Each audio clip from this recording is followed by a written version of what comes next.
show you both walking and stationary dumbbell lunges, which are great to do either at home or at the gym. It's great for your glutes or your hamstrings, depending on your stride length and your shin angle. And here I'm going to do walking dumbbell lunges, focusing on the glutes with a longer stride and keeping that shin vertical in the front. To do a stationary dumbbell lunge, I'm going to turn here and show you that move.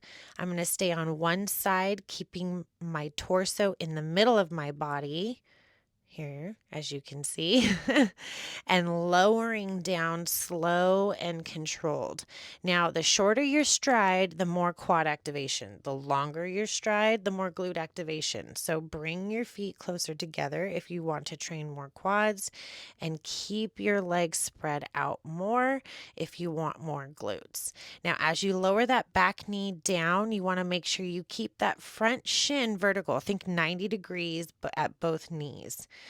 And that's, again, more for glutes.